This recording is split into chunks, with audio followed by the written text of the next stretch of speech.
The Heart Asks Pleasure First by Emily Dickinson. The Heart Asks Pleasure First is an amazing poem written by Emily Dickinson. Many people believe that this poem is too short to have any meaning and believe it to be useless for deep consideration. However, I strongly disagree with this opinion, as looking at the poem with a quick glance, it is impossible to notice anything. Only a closer reading of the poem helps us understand its main idea. Additionally, I would like to state that a couple of interpretations have come to my mind. It can be presupposed that the poem explains a process of soul existence, from the very first desire up to death. However, the process may be considered from different angles. This problem is going to be the central idea for discussion in this paper. Rhyme, rhythm, structure, and language. Dwelling upon the rhyme the author uses in The Heart Asks Pleasure First, it can be noticed that it is impossible to see identical rhymes there. In this poem, Dickinson uses imperfect and partial rhymes. However, it does not make the whole poem sound awkward or lack of melody. The poem's rhythm does not impress with something specific. Commonly used repetition of stressed and unstressed syllables is implemented. Paying attention to the specifics of rhyme, it seems that it is rhythm that makes the poem sound melodic and easy for perception. The poem consists of 2 stanzas which contain 4 lines each. The length of the lines is short, that makes the poem reading easy and fast. Still, one should not read this poem too fast, as for better understanding, each line should be considered in detail. The language of the poem is simple, however, it is possible to notice several symbols.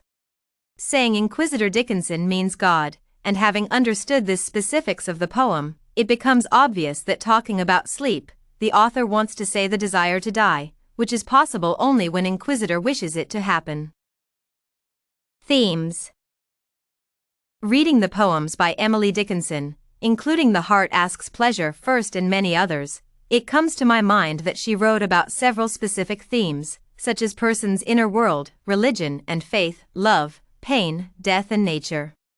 All the problems mentioned above, except for nature, are dwelt upon in the poem under discussion. The Heart Asks Pleasure First may be considered from personal and religious point of view. Each of these opinions deserves attention, and they should not be confused, as religious topics have some specific differences from personal ones, even though they seem too similar at first sight. Considering the poem from personal, different from religious point of view, it may be believed that the author talks about her love. The author seems to show the specific needs of a human heart and soul. The first desire when one falls in love is to enjoy. The heart asks pleasure first. Then, a person experiences pain and tries to find explanation to that pain different from personal guilt of being in love, excuse from pain. After the soul is empty and the heart is broken, one searches for anything that can deaden suffering, and if nothing helps, death seems the best way out.